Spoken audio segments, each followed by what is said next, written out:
nurse manager for the emergency department, the urgent care, which is just right over here, and cardiac rehab and a visiting physician's clinic are my departments. So it's a little bit about me. I graduated nursing school about 30 years ago from Wichita State University, which is in Wichita, Kansas. And, oh, thanks. Okay. I started out my career in the intensive care unit as a new graduate nurse in Emporia, Kansas, and then worked in intensive care units in Kansas City, Salina, until we ended up moving to Monette about 17 years ago.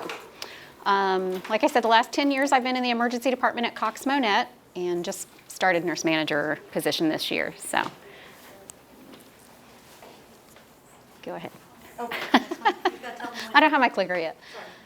So I was going to talk to you a little bit about nursing overall, emergency room nursing, and any questions that you might have about healthcare field of any kind. First of all, requirements to be an ER nurse. You have to graduate from an accredited nursing program. You can go, thank you. You can go one of two routes, basically. So you can get what's called an ASN, which is an associate's degree of nursing.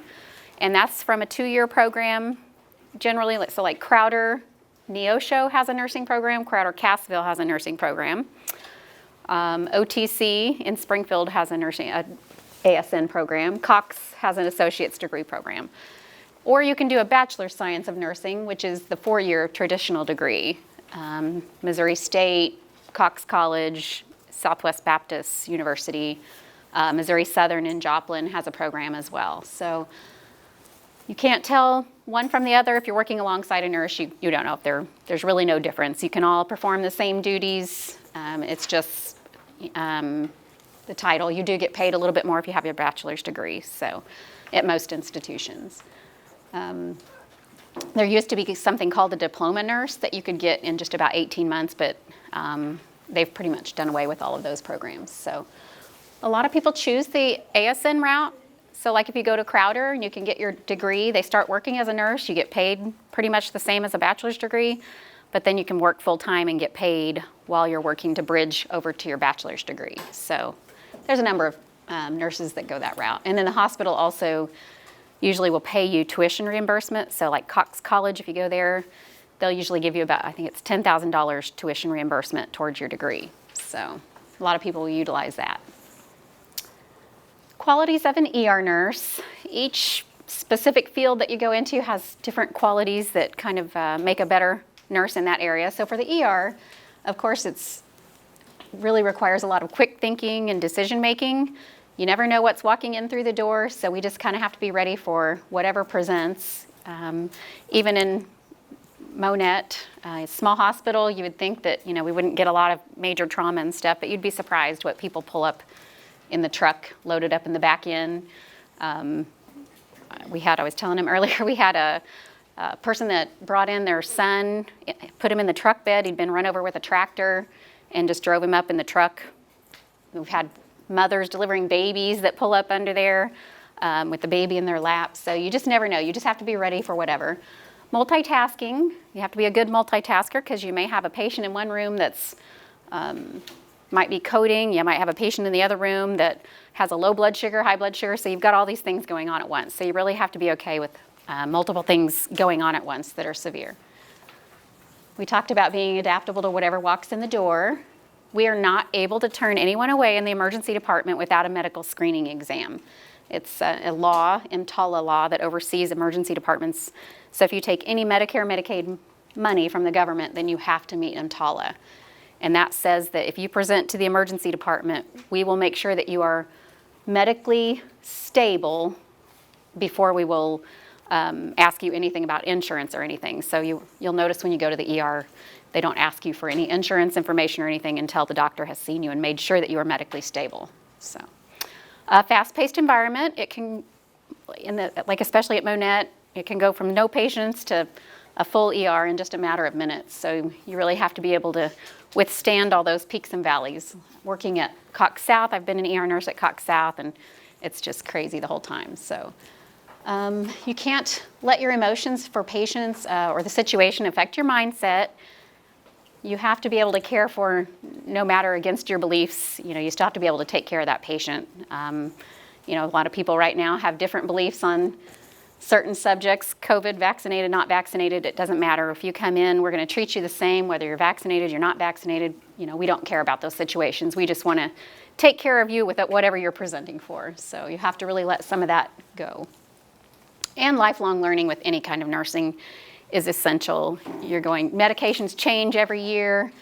The way you treat certain things change frequently, month to month, so you really have to stay. We have a lot of continuing education that we're required to do, especially in the emergency department. We have certain hours that we have to meet where we go to classes learning about different subjects so that we can stay up to date. What to expect: we treat patients from all age ranges, from babies that are a few days old will come in all the way up to 100, and I think we had 104 the other day. So we take care of all age ranges. There are some ERs that will be pediatric specific. I know Mercy has a pediatric specific ER, but most generally they're all incorporated. We take care of any kind of patient. We have psych patients that come in that might have thoughts of harming themselves, harming others. We have critical episodes where somebody maybe cut off a limb or something. So there's, to pediatric patients, we get lots and lots of pediatric patients, coughs, cold, especially this time of year, RSV, respiratory viruses right now that we're caring for. ER nurses are responsible for triaging the patients. What I mean by triage is when the patient arrives at the ER, it's the nurse, the triage nurse, that assesses the patient. We rate them on a scale called an ESI scale, Emergency Severity Index. And so we will take all kinds of things into account, and we have a little chart that we go through. So if somebody comes in with a stubbed toe, we think, okay, they may need an x-ray, so that's a point. That's probably all they're gonna need. So 1 point is a level 4. So we go through that scale, we rate the patient's acuity from a level 1, which is, if we don't do anything, that patient's gonna die. So that would be, they need help to breathe, they need their medications to keep their heart pumping, to keep their blood pressure up. So that's a level 1, is a resuscitation, basically. And then it goes to level 2, 3, 4, and 5. So 5, we have patients that come in a lot of times needing a medication refill. Maybe their physician's office has been closed. They're not gonna need any x-rays or anything like that. So they're a level 5. So that just tells the physician, when he looks at our board, he can look at those numbers and know, okay, I need to go see this patient first, or that patient can wait a while in the waiting room. So the nurse is responsible for triaging. So it's very important to have somebody that is experienced in that. So we don't let our nurses, new graduates, do triage. You have to be a nurse for a year before you can, an ER nurse for a year before you can do triage, is what Cox's policy is. So wages. Anybody interested in how much a nurse makes? So I updated this. This is Cox's most up-to-date ranges. So a starting nurse, a new graduate, makes $22 an hour as the base rate. Each year you get more experience, that goes up, your performance level increases. So every year we get raises based on how well we perform. The top is about $36.65, somewhere right around in there, is the max. So once you've been there maybe 15 to 20 years, you'll max out. That doesn't mean you don't get every year you don't get more money. They cap you out at that, and then they'll give you a lump sum based on that year. So maybe they'll give you 2% of your salary as a lump bonus. So we get critical pay at times. So on top of your salary, if you'll agree to come in for a critical shift, you'll get $50 for every 4 hours. So for a 12-hour shift, they'd give you an extra $150 on top of your normal salary. We talked a little bit about the bachelor's degree nurse can make a little bit more than associates. So if you have your bachelor's degree, at Cox, you get an extra $1 an hour. Cox doesn't pay extra for ER nurses. Some facilities will give you an extra $1 an hour if you're an ER or an ICU nurse. Cert pay, so there's pretty much all areas have a certification that you can obtain. So I, for instance, have my certification in emergency room nursing. That means I've studied, taken a big test, passed it, and then I get an extra $1 an hour. So all of these extras are on top of your pay, your base pay. So float pay, if you'll agree. For instance, we have a global float pool that float between Cox Branson, Cox Springfield, Cox Monette. If you get hired in that global float pool, you get an extra $14 an hour on top of your regular pay. So some of those nurses are making about $50 an hour. Ladder programs, most hospitals have a ladder program where if we do extra education, go to classes, once a year we get a bonus of up to $5,000. So lots and lots of overtime in nursing right now. There's always a big nursing shortage, as is the case right now. So you can pick up pretty much as many extra shifts as you want. And then currently Cox put out what's called a Delta bonus. When we had the recent surge in COVID patients in July, and we were running out of room, we were running out of staff to take care of patients. We were having to bring in a lot of travel nurses to care for all the COVID patients. So Cox put out a Delta bonus, and so they're still offering that. So if we're short for a shift, I have to okay it, but I'll put out, you can have a Delta bonus shift, so you get paid $90 an hour extra on top of your salary to come in and work that shift. So some of the nurses are making $140 an hour roughly for those shifts. So just some of the pay, it pretty much is the same, Mercy to Cox to Freeman. They're all generally the same in this area. You go to different parts of the country and you're going to make different amounts of money. But any questions about pay or anything? Schedule. So nursing schedules, pretty much any nursing job that you have, you're mostly anymore going to do 12-hour shifts. Back when I first started, we did 8-hour shifts. But with all the nursing shortages, they were trying to find ways to make it a little more appealing to nurses, so they came up with 12-hour shifts. It also allows for continuity of care. That way a patient in the hospital is only going to have 2 nurses for a day. So that's every time you change a nurse, you might miss something. So that just allows for better care for the patients. So you'll do 3 12-hour shifts a week, and that's full-time. So 36 hours a week is full-time status. It is days or nights. If you work night shift, you usually get paid an extra $3.50 an hour roughly on top of your pay for doing that. If you do weekend option, which is every Saturday, Sunday, you get paid an extra $7 an hour to agree to do that. So there's ways to up your salary if you're interested in looking at trying to make more money. You do have to remember in any kind of healthcare, it's 24/7. So if you're going to work in a hospital, you're going to do weekends, you're going to do holidays, you may be doing night shifts. So just something whenever I hire young, like nursing aides or anything, I like to remind them, because it's a different world when you have to work every weekend and holidays. People don't think about that. We're open on Christmas, we're open on Thanksgiving. So something to keep in mind. So. And we'll go into further on this. This is kind of another topic. So who's all wanting to do nursing? A lot of you, quite a few of you. Anybody have any questions about school or pay or any kind of questions about ER nursing? I know people want to see good gory pictures, so we'll do some of those later. They asked earlier what kind of cool stuff or weird stuff that we've seen or that I've seen in the ER. So I was trying to think of some stories earlier that I can tell. There's some things that we've seen that you can't tell about, but yes. What are the day-to-day duties? Day-to-day duties, that's a good one. I forgot that one from earlier. So day-to-day, for an ER nurse, triaging is a big aspect. So we'll bring the patient in, we'll ask them, what's your chief complaint? What are you here for? They may say, I've had shoulder pain for 3 years.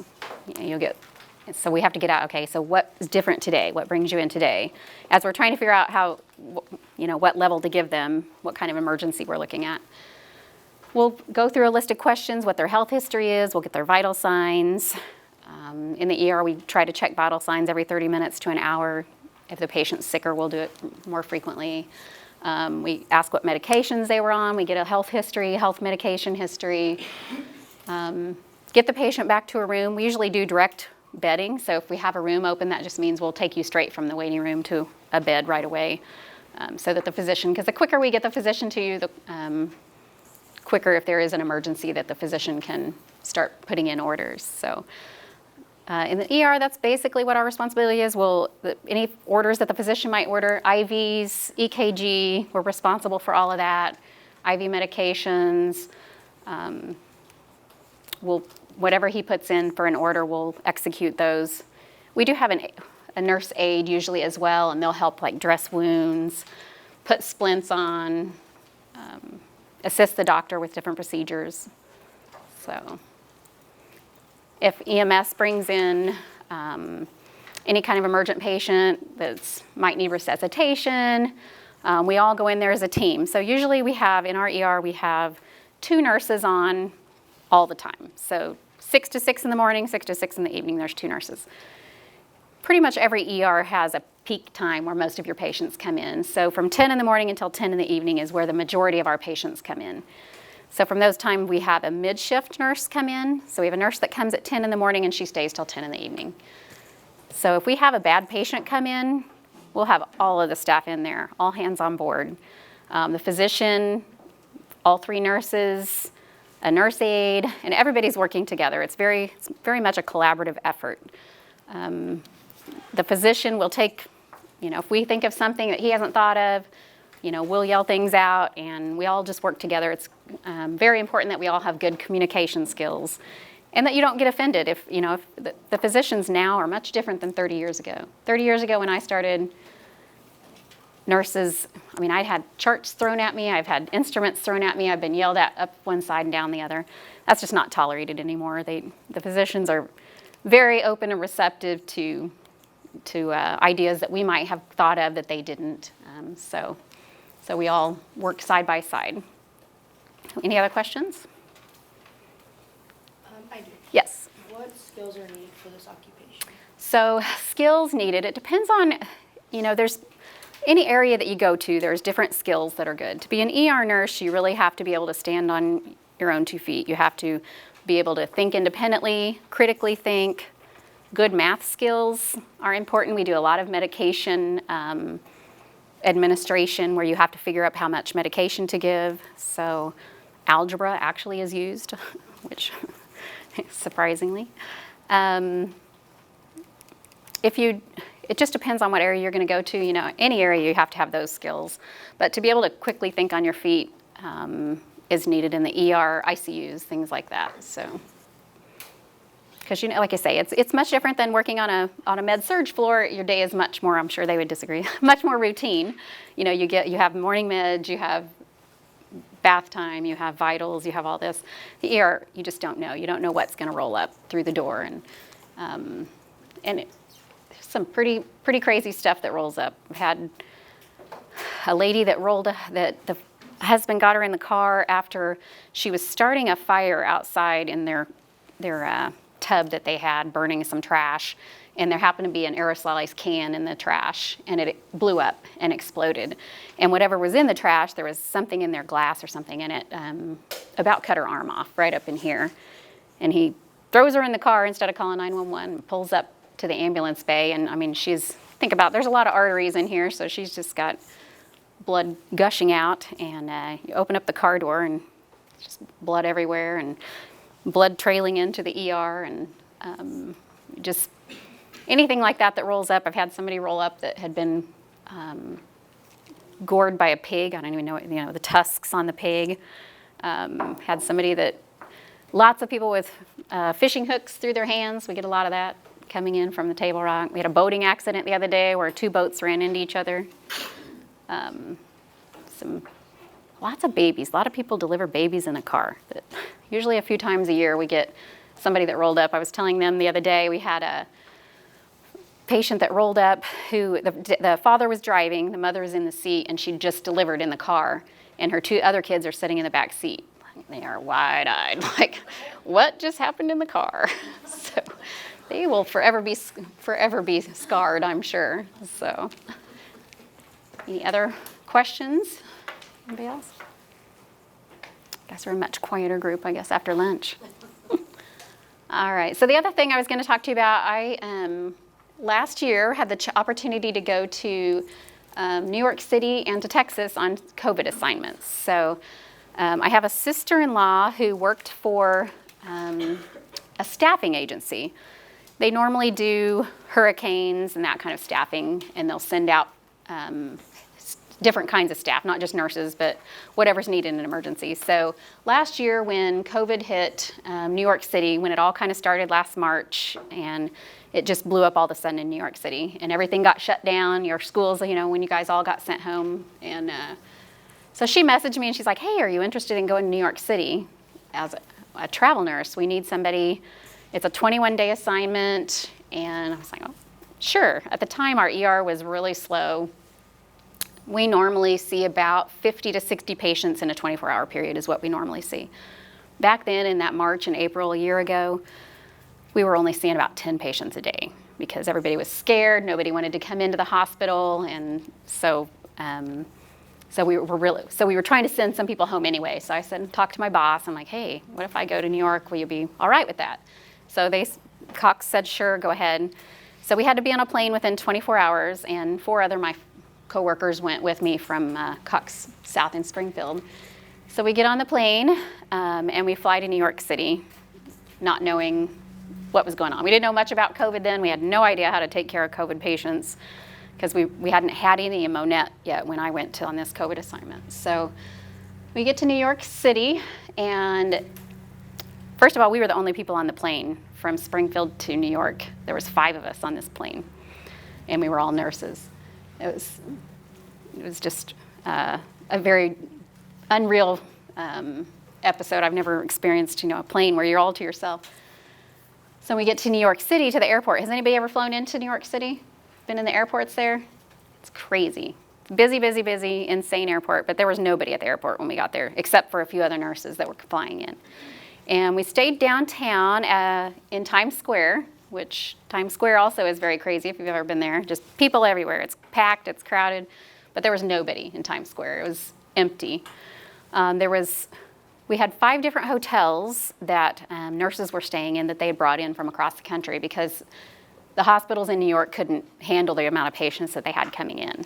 So they needed nurses, they needed doctors, they needed respiratory therapists, and so they were just begging for help. There was about 4,000 nurses that responded. So there was about 4,000 nurses in Times Square that were being bused to different hospitals. So I got assigned, the state of New York assigned us to different, they asked what our specialties were and told them emergency nursing. So they put me in Brooklyn at a Woodhull hospital, which Brooklyn is kind of right in the middle of New York City.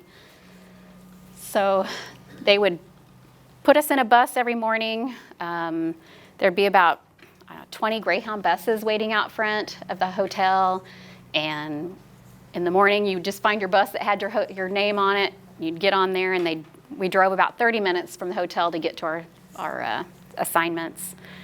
They put you in the hospital. They give you about 4 hours of training, just showing you where stuff is at. And at that time, they're like, hey, we need ICU nurses bad. Has anybody ever worked in ICU? And I did 15 years ago. And they're like, okay, you're an ICU nurse, which is very different than ER nursing, very different. But I'm like, okay, I can do this. So you show up, they put you on the ICU floor, and they're like, here you go. You just have no training on any equipment. And so every patient in the ICU is on a ventilator. Everybody know what a ventilator is? Heard of a ventilator? Breathing for the patient. Machine, tube in the throat. So you're not given any information. These little ventilators, they're all Renovents that the state had sent in, and don't know how to work them, but you kind of just play with your dials and stuff. You're working with a bunch of nurses that you've never met before. The regular staff was all out with COVID. In Texas, when we got there, the ICU that we were in, 25 of the nurses were out with COVID. So there was no regular staff there. So none of us know where anything's at. You're working with doctors who've never been in there, in the hospital. They're coming, the Navy sent help, so we had 5 ICUs in the hospital I was in, and 1 critical care doctor. 1 doctor that was in charge of all of those intensive care units. The Navy sent doctors in to help us, and so the floor that I was on, I had an OBGYN. Who knows what that is? What kind of doctor that is? Like nursing. They deliver babies. They don't take care of critical care patients. I had an orthopedic surgeon. Who knows what that is? Bones, right? They take care of, and if you have an injury, if you break a leg or something, you'd see that kind of doctor. And then I had a dentist. was the other doctor that was on our team. They had no idea what they were doing. I would ask him, you know, hey, I had a patient with a heart rate of 160. You know, what do you want me to do? And he'd be like, he said, give the patient some digoxin. That's a medication that sometimes we use. I'm like, well, how much? He goes, I don't know. Just do whatever you normally do. So we were kind of just flying by the seat of our pants. But luckily, we all were pretty experienced nurses. But so that was a chore in itself. Our patients, when we first got there, we were asking the nurses that regularly worked there, like, how long were you like this without help? And they said they were about 3 weeks before the government sent help into New York City. So the patients, they didn't have enough staff. They had like 2 nurses one day, they said, that showed up, and they had 12 patients on the ventilator in that unit. So usually you have 1 nurse to 2 patients, and they had 6 patients apiece. They didn't have enough people to help turn patients. These patients are all sedated, they're not awake, they don't talk to you, they're intubated. So what do you think happens to their backside if you don't turn somebody for weeks? You get bed sores. So they had horrible bed sores. Their heads hadn't been turned, so their ears, they would have black ears from sores on their ears. Lips with the tube, when you have somebody in a endotracheal tube in, we have to move that tube like every day, otherwise they'll get sores on their lips. So their lips had sores on them as well. So those were it was really sad. Like I said, at the time, we didn't know how to treat COVID patients. We were doing everything we thought was the best for the patients. We've since learned a whole lot more. We try not to intubate these patients until it's absolutely necessary. We found that maybe that causes more harm than what we were doing. So anymore, we don't intubate them near as quickly as what we were doing back then. So we found that putting patients on their stomach helps with COVID patients. So if they're on the ventilator, it takes about 7 to 8 staff members to turn a patient. You think about these people that are not responsive, they don't help you. You have to flip them on their stomach without pulling out a tube or IVs. And so it's quite a process to flip them over. So we'd turn them over on their stomachs for about 18 hours at a time. They'll stay on their stomach for 18 hours. And then at the end of 18 hours, we all go back in there and flip them back to their backs. So. Why would they have to lie on their stomachs? So just think about when you're on your back, everything in your chest is falling down on your lungs, right? So it really squishes your chest cavity, and it makes it harder to ventilate your lungs. If we turn you on your back, then your lungs are expanded, and all of the stuff in the front is on, your chest is on the bottom side. So you're able to expand your lungs a lot more, and you can oxygenate your lungs much better. So even now, the alert patients that we get in with COVID, we call it tummy time. We have them, hey, lay on your stomach as much as you can while you're laying at home or while you're in the hospital. So even the alert patients, we do encourage a lot of stomach time if they have COVID. So any other questions? So I went to New York, and let's see, that was April, so it was Easter of 2020. And I spent 21 days there. We did 21 shifts in a row, so 21 12-hour shifts in a row. So it's about 14 hours a day that you'd be at work. And we would wear, I don't have the picture there. So we all had to, of course, wear N95s, another mask over it. While we were there, we saw some people that had these big, nice HEPA filter masks, so we all started ordering those in on Amazon. We could get Amazon orders into our hotel, and they would put them in a big room. So we all started getting the big HEPA filter masks. Well, those started breaking our noses down because you have these on for 14 hours a day. So we had sores on our nose. So we came up with some different Band-Aids and stuff to try to help with that. I was scared to get COVID. I didn't know anything about it. My family was terrified. So I wouldn't eat a lot during the day because he didn't want to take a mask off. A lot of my coworkers that did get COVID get it in the break room because you're taking your mask off and we're all eating together.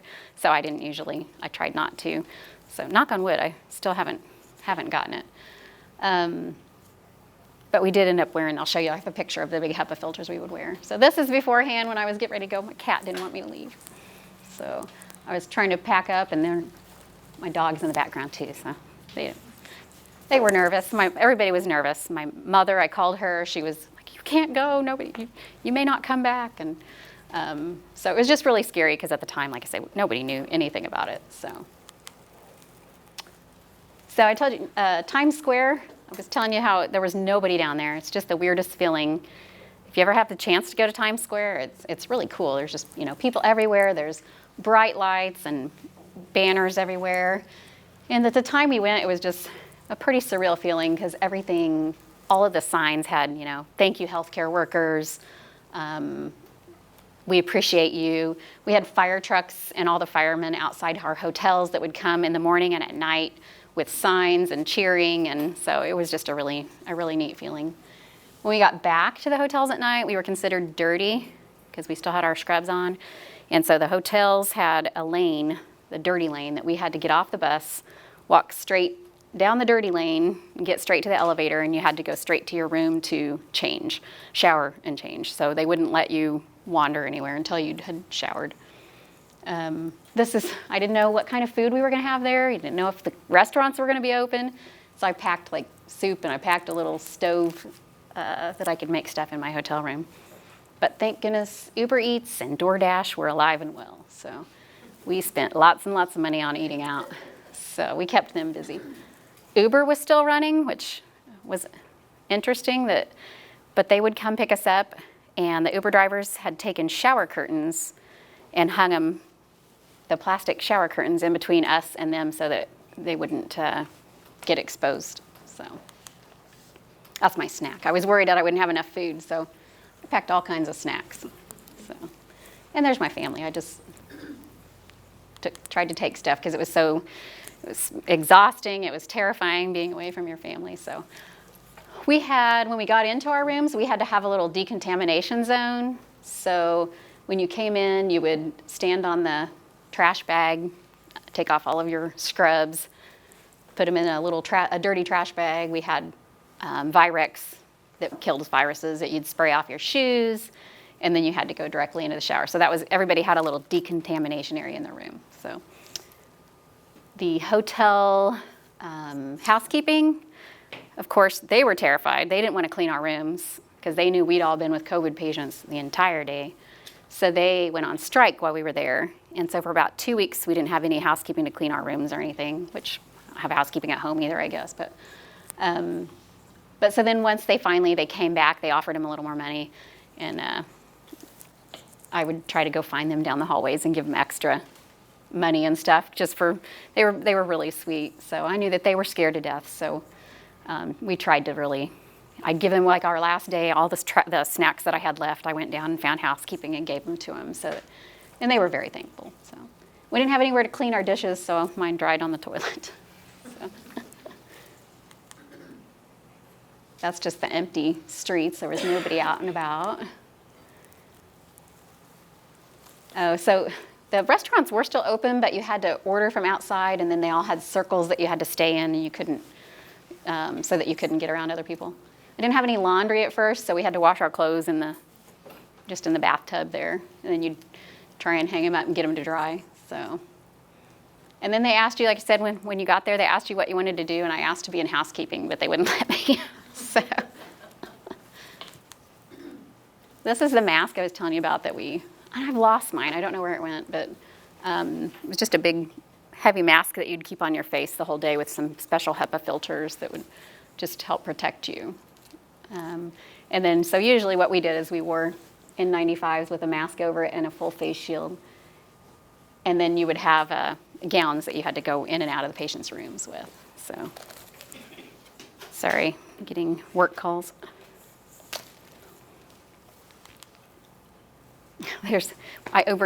We found out that we could Uber eat lobster tail, crab. So we did some crab legs on Uber Eats.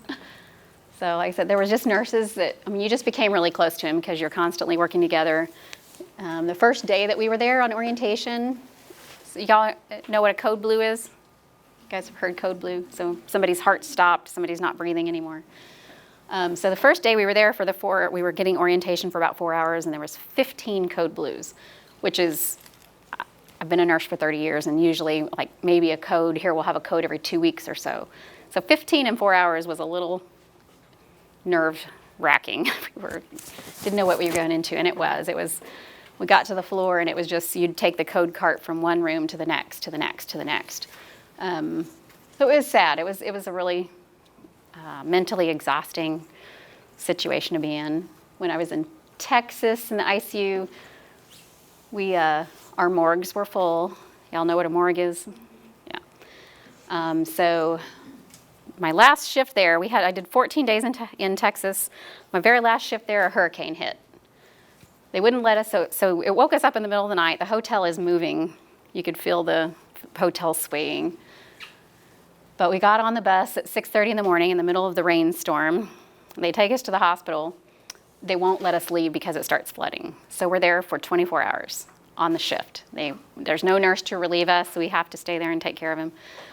That shift, I had lost 3 patients that night. Like I said, the morgue was full, so I had to go outside to put the patient in the morgue out there, and it was an ice cream truck, freezer truck.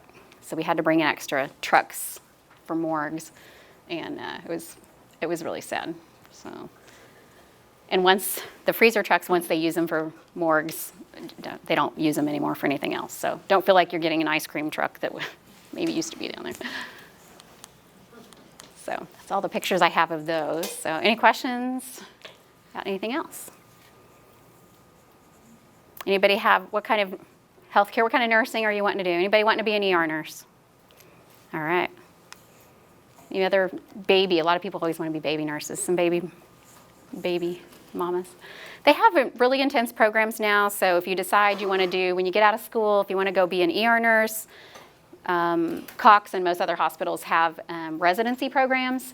So you go into the program and you go to class still for like 5 days a week and you learn an intense training. So labor and delivery, same thing. You would go into a residency for that. So they try and teach you all the specifics that you need to know.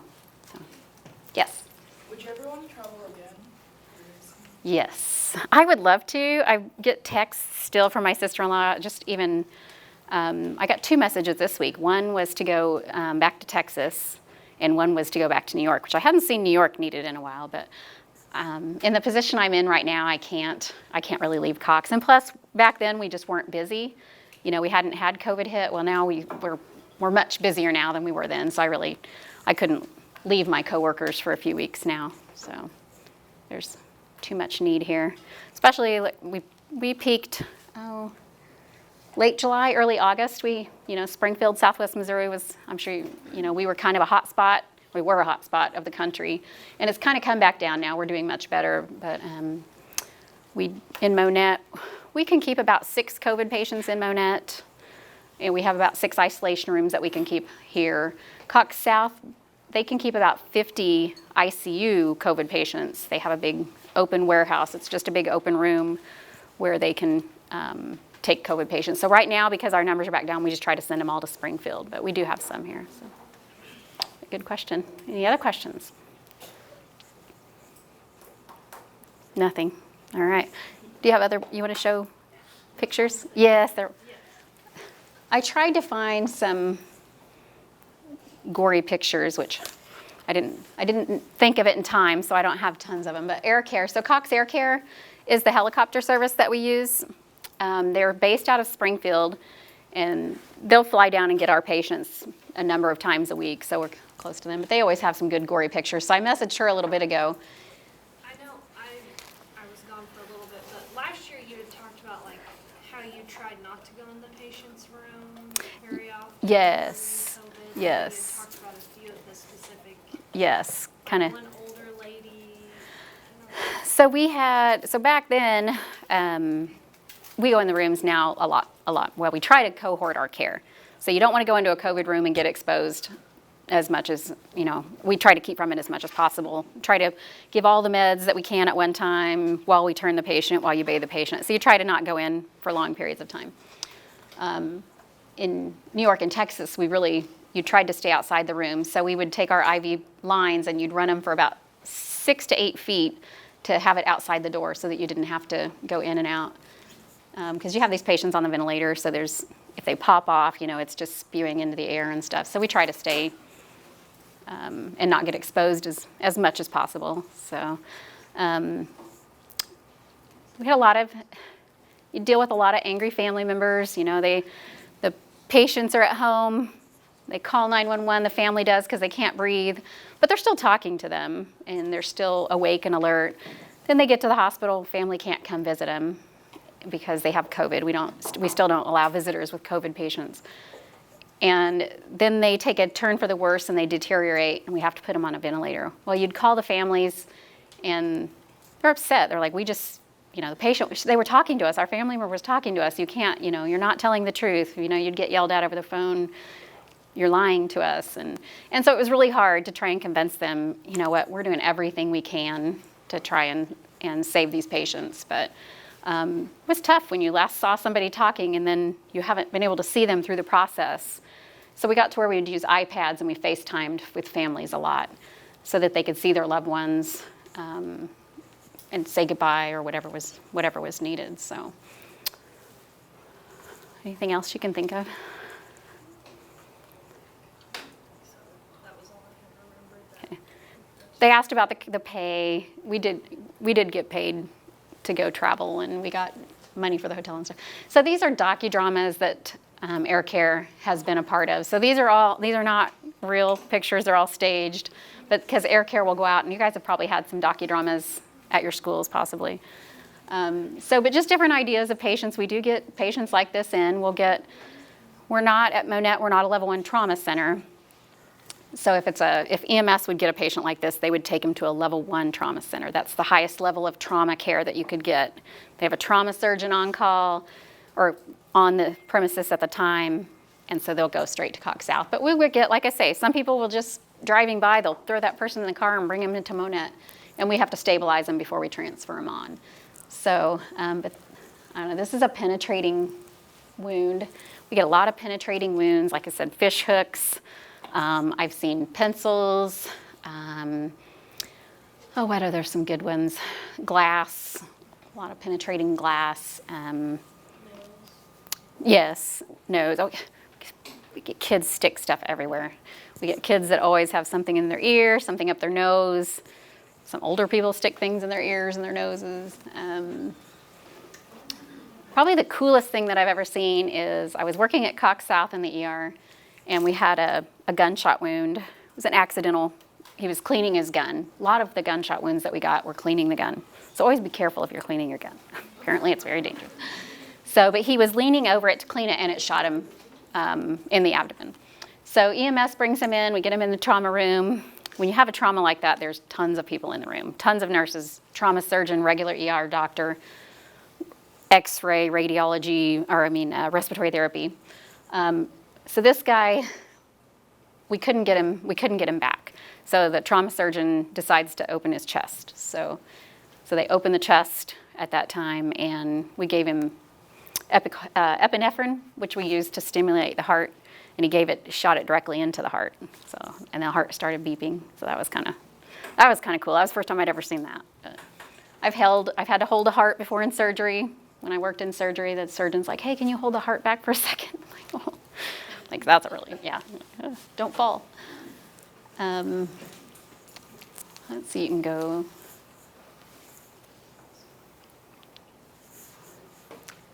This is a leg wound and a facial trauma. One thing that we were talking about earlier today, so it's really hard to get distracted by these pretty wounds. Something comes in and it's really cool and you're like, oh my gosh, look at that leg, it's sticking off to the side. But it's really important as an ER nurse that you don't get distracted by the pretty wound. So we always go through, with every trauma patient, we go through our ABCs. So first of all, A, airway, right? What happens if you don't have an airway? You don't breathe, you don't get oxygen, and you're not going to make it, right? So it's easy to look at this person and be like, oh my gosh, look at that leg. Let's take care of it. Let's dress it. Maybe it's bleeding. Let's take care of that. But the first most important thing is the airway. If her tongue is rolled back in her throat and she can't get air in and out, we're not going to save her no matter what that leg's doing. So we always check the airway first. We make sure that the airway is open. Maybe we need to reposition their jaw. Maybe we need to hold their chin up to keep the tongue out of the back of the throat. So that's the first thing we always do. Second is B. B is breathing. Maybe we've got their airway open, but are they breathing on their own? So how do you think we check for breathing? Any ideas? So we look at their chest. Is there rise and fall? Is the chest moving up and down? So we'll look at it for about 10 to 15 seconds to make sure. Maybe one side of the chest is rising, but the other one isn't. What do you think that is? Yes, so maybe they have a collapsed lung. So as we get to that, sorry, work is just blowing up my phone. As we get to that point, maybe A, so the tongue was in the airway, we're going to take care of that first. Then we get to B. One side of the chest isn't moving, so we need to take care of that right now. So if one side isn't moving and we think that they have a collapsed lung, we're going to do needle decompression. So how we do that is we go mid-clavicular, so we find your clavicle, and then we count third intercostal space. That's the space between your ribs. So we find the third rib, and then we go just above it with a needle, and you stick it in there just over that rib, and you'll hear a shh, and the lung will start to re-expand. So we'll just leave that needle in there until you get everything else taken care of, put a chest tube in, that kind of stuff. So we do that. We go to B. We've got them breathing again. So any ideas what C is? Circulation. So we want to make sure that there's circulation. So the way you check for circulation, do they have a pulse? So we're going to check pulses. We're going to check carotid. Everybody has a pulse in your carotid that you can feel. There's also, in the groins, there's a femoral pulse that's really strong. So we'll check that. And we'll compare it to your pulses in your wrists. And that gives us an idea. Maybe your heart's pumping good enough to give us a pulse up here, but not good enough to give you a pulse down here. So, maybe you're losing blood.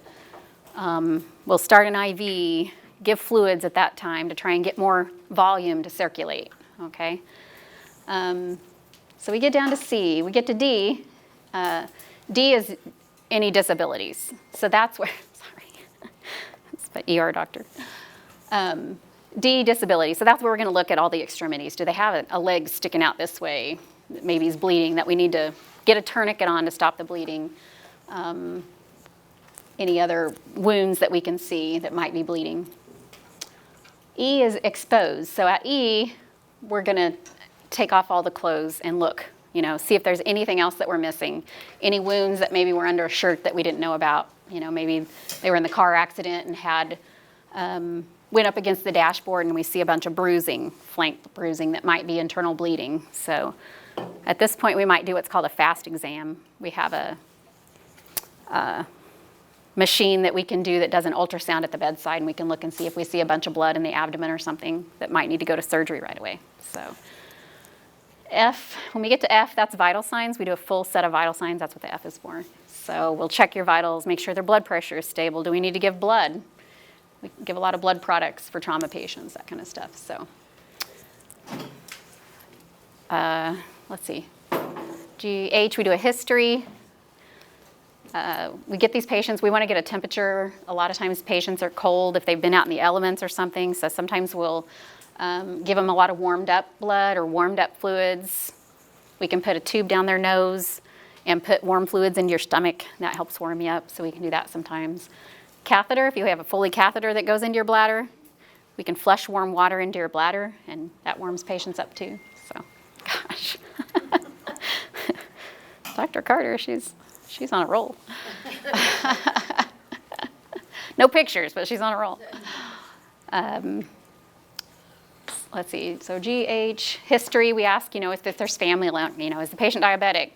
Anything like that we need to worry about on blood pressure medication, anything like that. So this is stuff that we all talk through. Like in that trauma room when that guy shot himself into the belly, we're all verbally, like the lead physician is saying, A, has everybody done A? And so it's a very coordinated team effort, and the room is quiet other than stuff like that being said. So, but everybody, everybody works together, and it's pretty awesome to see. So, is there any other? Was that it?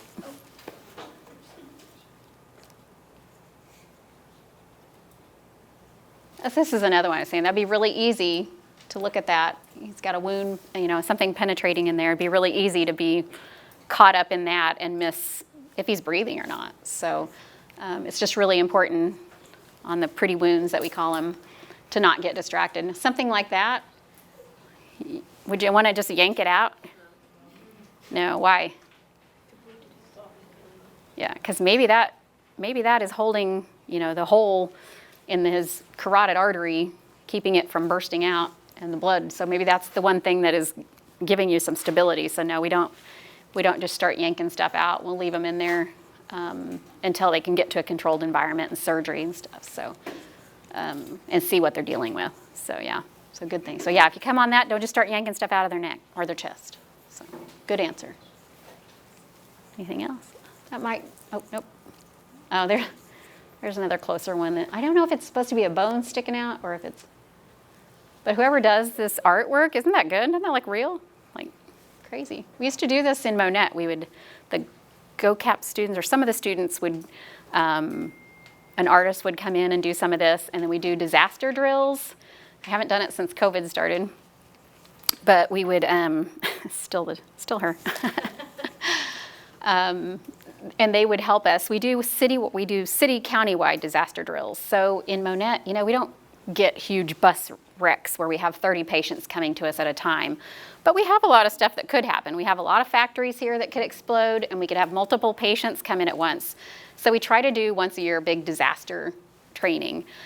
The police will help us. The EMSs they'll get all these patients, the students dressed up, and then they'll bring them to the hospital, and we'll go through what do we do? How do we triage?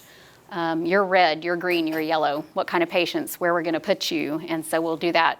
Try to do that once a year. Like I said, not since COVID, but so it is a big help to get staff trained so that if we do have something, maybe there's an interstate. We have an interstate not too far away. There might be a hazardous chemical that explodes, and we get a bunch of patients from a bus or something. So if you ever have an opportunity, it's kind of fun. Like I say, they are whoever. I don't even know who does. I can't remember who does the artwork, but they're really good. The wounds all look really real. So, any questions? Any other questions? All right. Well, thank you guys.